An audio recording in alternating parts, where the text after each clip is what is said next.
All right. Super Bowl party 2022. Ah, boy. All right. Well, good afternoon, Black Energy Book, family and friends, members and new members. Sitting here for this Super Bowl Sunday, Cincinnati against the Los Angeles Rams. Just here with two of my brothers, and we just chilling. We just talking about life. So just sit back and enjoy the game.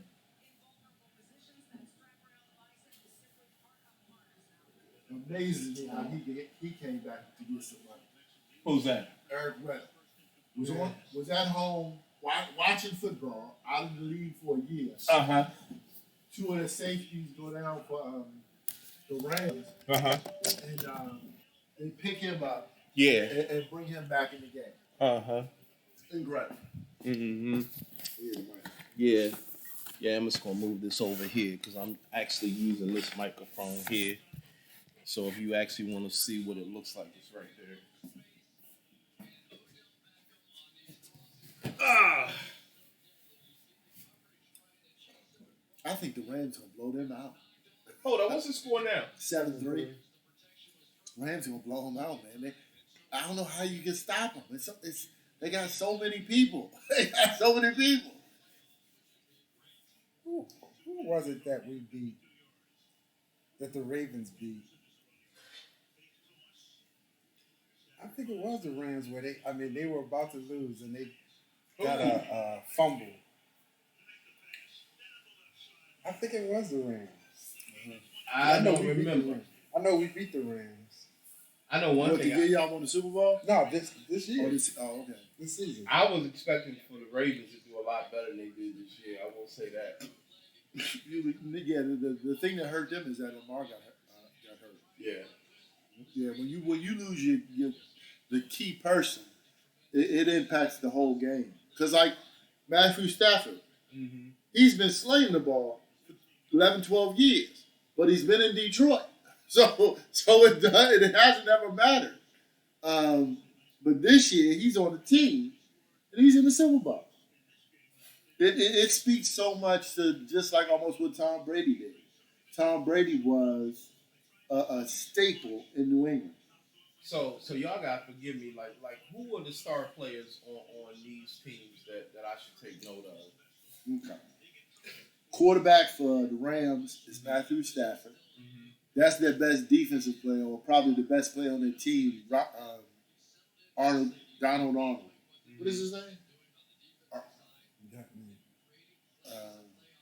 Donald Arnold or Arnold Donald? I forget what his name is. And you said, wait a minute, he's what position? He's a defensive tackle, but he's probably the best player on their team. Okay. And then on the receivers, they got Cooper Kupp, number 10, and Beckham, which is number 3. Yeah, right there. Yeah, He's like a wide receiver? Yes. Led the Both of league. them are wide Led the receivers. league in led in touchdowns. Okay, yeah, I see right there. Yeah, I don't know if in touchdowns, but he led the league in receiving and yards. And just think, it shows you just the difference of football and basketball. Right. Because you don't see people like Cooper Kupp leading the league and stuff. Right. Unless you go to some of the foreign players like Doncic, Luka Doncic. They just got rid of Porzingis, sent him to the Wizards. I was like, oh, you in trouble now. They're I going don't to keep score up with touchdowns. basketball anymore. Really? Well, you don't want me to comment because you know I'm a LeBron fan, so I don't even know if they're gonna even make the playoffs this year, man. Exactly. They're like 9th in the league. In their conference, huh? Oh, he just scored again, huh? Yeah. Cooper 13 Kupp. to 3. Wow. Cooper Kupp. That's one thing. Cincinnati got to score to stay in this game. Yeah. They got to score. Amazon, set a timer for 15 minutes. And what's good though is starting now.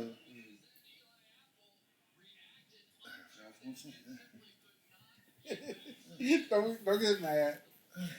It happens to me all the time. I'd be in a conversation and be like, what I was going to say? Oh Lord. You said something to me the last time I was at your crib, Nate, that kind of shocked me a little bit.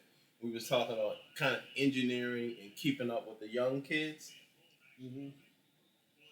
I definitely feel you with that, right? And I'm like, we getting up there, man. I mean, we up there, but dude, you got a lot of young kids that are just bright, Mm-hmm. no doubt. But if they can't find it on the internet, they lost. They don't know. Yeah. They don't know how to use basic skills. Right. Right. Yeah. Yeah. Well, remember the days of going to the libraries, finding the books? Yeah. I mean, I remember when Morgan first got their computer. Mm-hmm. The computer connection. Yeah, that computer connection. And, you know, Dean used to send me on conferences on what is now the internet. Mm-hmm. You know, they had a consortium of all the HBCUs connected to a network. Mm-hmm. Was that the one in Jenkins?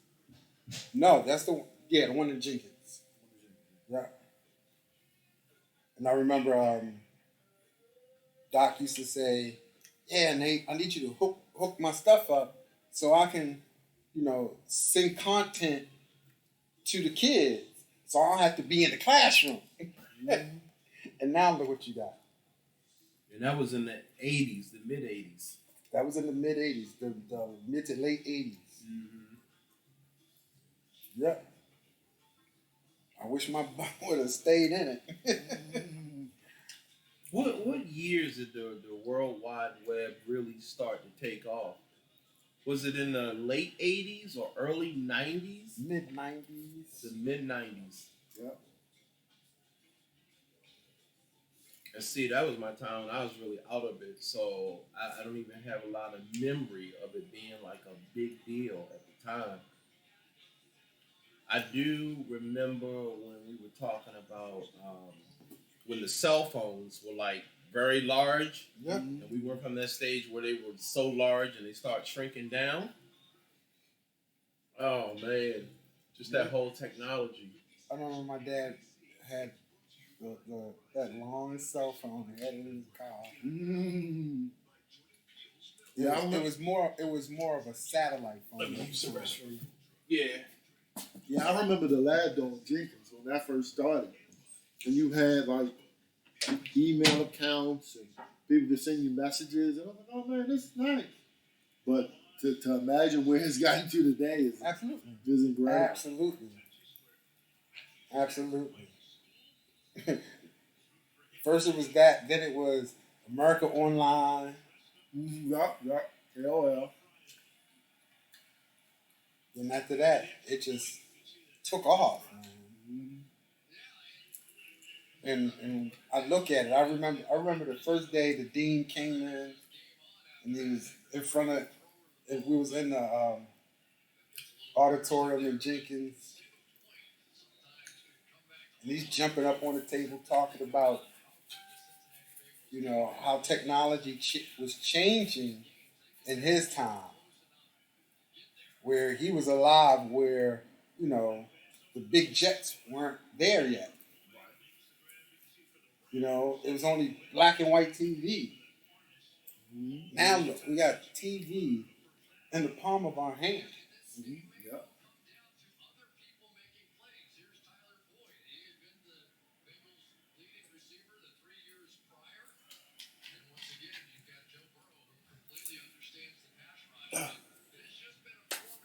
Yeah, the advances in technology. And then for me, it has been different, I think, than you guys, because you guys stayed in the engineering field. But for me, man, you're just trying to catch up. Because, like, one of the teachers at the hospital had a internet connection. Set me up with an AOL account. I started taking classes at UMUC, which is now UMGC or whatever, University of Maryland. University College, UMBC. That's what I was taking classes with, right? Mm-hmm. And it was towards a degree in software engineering. And I was like, this is an entirely different language than what I know. And I was just like, after the first semester I got a B, and was able to continue, but they only accepted me as a provisional student because of my lower undergraduate GPA. Mm-hmm. So the second semester I had to take 2 classes so I can get financial aid, and it was just too much. It was too much to be able to come in. Firstly, download my assignments, do the work at night, and upload it the next day. Was just something I was unable to do. I just didn't have the resources because I couldn't do any research at night because I couldn't get on the computer. Yeah. Didn't have access to really edit stuff effectively. I just had to type it in and send it. I didn't have the time to, worry about it as much as I should have. And I just realized that I just didn't have the resources to be in school at that point. So when This was during your transition? No, that was when I was there. Okay. In 2000, like 2003.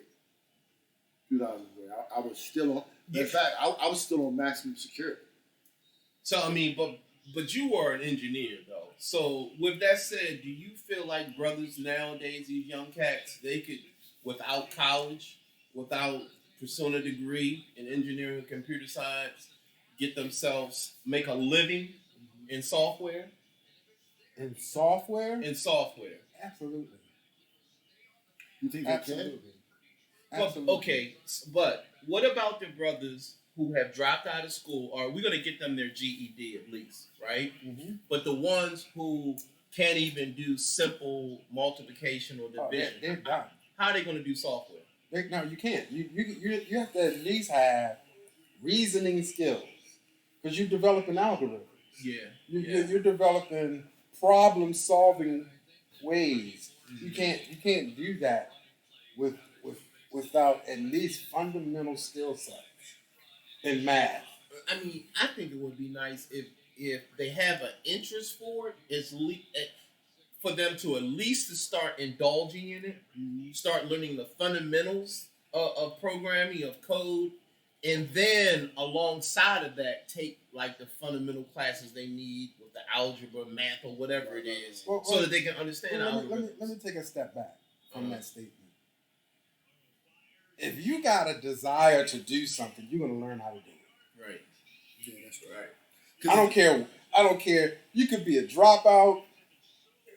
I don't care. If you desire to learn and do something, you'll do it. I mean, I've seen kids actually develop games and actually code it, on the phones, the little games on the phone. Yeah. I mean, Candy Crush Soda. Do you know how big that? I mean, that's one of the biggest app games on the phone. Mm-hmm. Well, that's the thing for me, and even last night I was having this discussion with my wife's brother. Mm-hmm. One of her brothers was over at the house, and my stepdaughter was looking at an assignment she had for school because she's back in school this semester, and he was like, "Man, I don't even believe in no college or going to all that school. Man, I make $43 an hour on the docks in Baltimore. Why do I need to go to college?" And you can't fault him. You can't. But I don't think he sees the just potential and opportunities with the engineering and the science and technology, because it can change your bottom line in the blink of an eye nowadays. The way stuff is being bought, exposed to the community. It's like you said, the apps on the phone. I remember one of the first contracts Dr. White had with one of the schools. Mm-hmm. He was just trying to develop a video game. Mm-hmm. That was, and if that had taken off as effectively as some of these ones you got now, you'd be a billionaire. You'd be a billionaire. Mm-hmm. What do y'all think about the metaverse? The what? I don't even know what that is, really. Metaverse. Yeah. So it's a platform that allows you to, interact Mm-hmm. in cyberspace. So you're like playing video games with other So people. you can go to school, you can go to work, you know, you can have conferences. You're living your life in virtual reality. That's the thing. I've heard that term. Never knew what it meant. Never knew Oh wow! I think that's actually what Dr. White is working. That's what on. he's doing now. Yeah. That's what he's developing, learning in this metaverse. Oh wow! Education in this metaverse. So he still did kind of pursue it. Yeah, I mean him and a couple of quite a few people. I know Mel is involved. A couple of other people involved. I mean they're developing a learning space for kids in the metaverse. Wow. Yeah, that's great. See, we old school, and it sounds kind of new to me until you start really digging into it. But I bet the young kids, they probably know that terminology like that. Yep. So, and oh, I finally remember the guy's name. The defensive tackle number 99, Aaron Donald. Mm-hmm. Aaron Donald. So, but they trick play got him.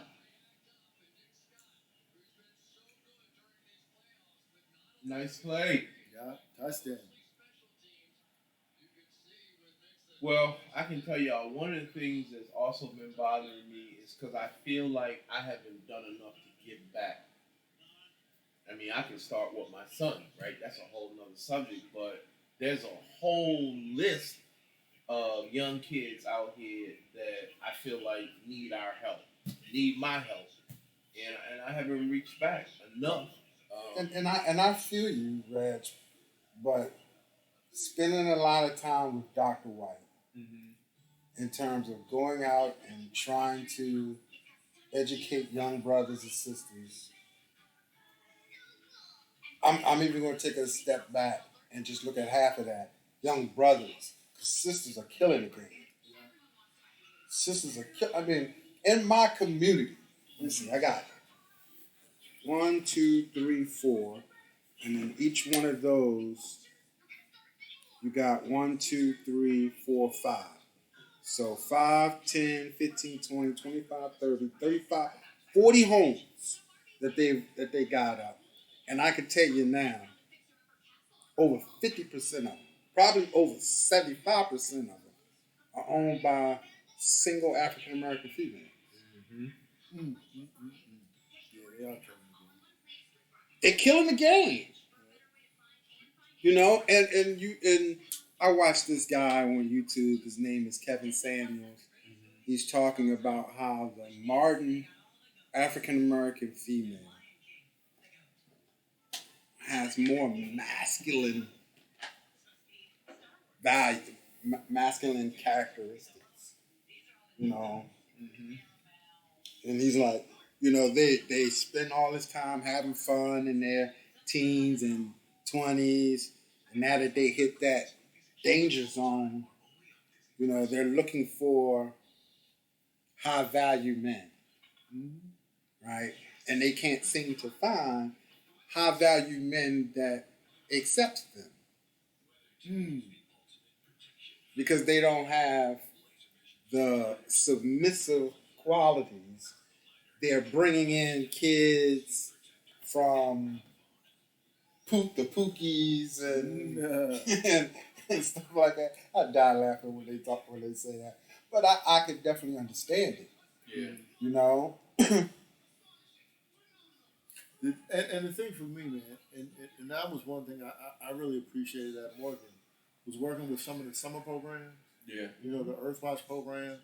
Because by that age, teenagers who are just in junior high school, middle school, if you don't get them to start thinking, the battle's over. The battle is over. If you don't get them elementary, getting ready to go to junior high school, it's a wrap. Yeah. It's a wrap. That's dude. why I'm like, Amazon, cancel. that's why I appreciate, you know, what Audrey was saying with the kids she got. At first graders, they telling you some stuff now. Yeah. They're telling you some stuff. So you got to get them early, but that middle, if you don't get them before while they're in middle school to just follow a path, it's gonna be a long, long, long road. Long road. I mean, I think one of the main things of teaching them are serious values. How to manage your money, how to manage your time. And the new one is how to manage your seed. You laugh, but it's no joke, dude. No, it's not. It's no joke. I Yeah. mean, And like I said, Kid- my wife's brother, he's got 6 kids. 6 kids, dude. And in another relationship already. 6 I kids. mean, if I look at my parents, raised 5 boys, 6 if you count my cousin, and there was never a time that I can recall that we didn't go without food, didn't go without gas and electric. Dude, I know I make twice, probably even 3 times what they were making. And I'm like, dude. Yes. Yes. I might have to turn off the cable next month. Hey, man, looking at my budget in the house. Of course, I have a higher income than my wife. Well, she works a lot and brings a respectable amount to the household. Mm-hmm. But those bills each month, when I be doing the math, I'm like, I'm spending $2,500 in bills every month. Dude, Like, that's what got me stressed out, man. yeah, I'm like, I can pay it, but I'm looking at it like, how'd I get here? Yeah. Dude, if I can get this, if I could have gotten this student loan off my back. Yeah, I'm still counting on Joe. I'm still counting on Joe. Don't count Joe out the game. No, I'm counting that. Joe Biden. I'm counting. Did you hear what he did? yeah, Joe, do your thing. What? This man. I might have missed the latest update. This man was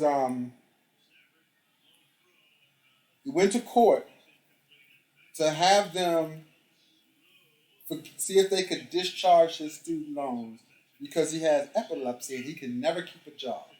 He's always getting seizures. Okay. Right? So the judge ruled in his favor to discharge his student loan debt. Wow.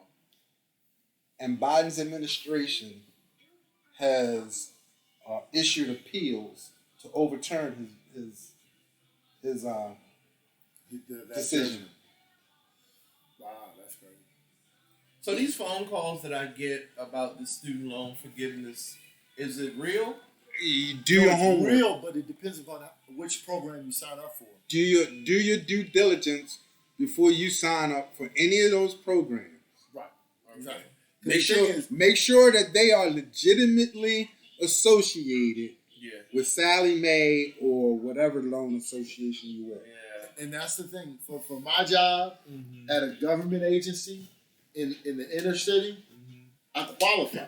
But the thing is, if I pay the bill every month, by the time they'll discharge it, which is 10 years later, Right. I would have had it paid off. Right. So I haven't even applied, but something I did see recently that I saw was that people can apply after the fact or while you're in the middle of the term, and then they may approve it. So, but 10 years, I'm like, Yeah. I got to pay for 10 years, and then that's a long time. So You're already compensated for it. Especially if you're getting your raises, you're already compensated for it.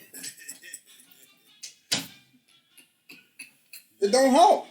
I can understand if, let's say, you do the 10 years and they say we're going to give you some of that back. I can understand.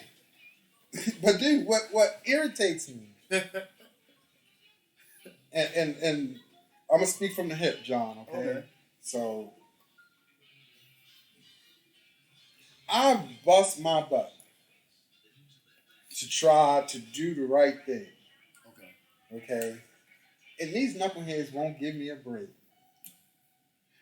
John, when I did apply for these forgiveness programs, I make too much money. Okay. They don't even let you qualify They don't even qualify me because you make too much money. because I make too much money. So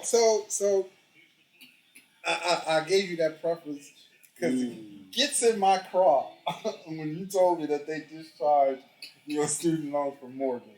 Yeah, they did that. I got him with that one. Oh, you got him. I got him with that one. You got him. I got him. You got him. When I got that one, I was like, And I'm hating, but I'm not hating. No, I was saying it's because again, but it wasn't a significant amount. I think at most it was like $6,000 or $7,000. It wasn't a lot. It wasn't a lot. But when I was like, look, I can't pay no more. They're like, what do you mean? I'm like, I'm locked up and I don't know what I'm getting out. I can't pay no more. Google, cancel. And when I told him that, he was like, all right, well, we'll just discharge. So we were talking about the student loans I had from Morgan. Yeah. When I was at the hospital, I called and told them I couldn't pay. Mm-hmm. And they just discharged the loans from Morgan. It wasn't a lot. It was like maybe $6,000 or $7,000. Right. But, it was wiped off. That was cool. Yeah, and now I got them from grad school. Mm-hmm. So that's what I'm paying now. But I'm hoping Joe still come through. Give me the $10,000 he promised on the campaign He trail. ain't doing it, dude. Dude, I'm sitting up here like, dude, I only got 4 more months before the end of the year. You promised the first-time home buyers incentive. You ain't delivering. I'm gonna get actually in this first round, fellas. Okay. So I hope anyone who's out there listening enjoyed the podcast we made for you all. We're gonna try to put one more together. We hope everybody's enjoying the Super Bowl 13-10 right now. Los Angeles is winning. We'll see what happens. Hold this. He already got one sack. He got a sack on the first, like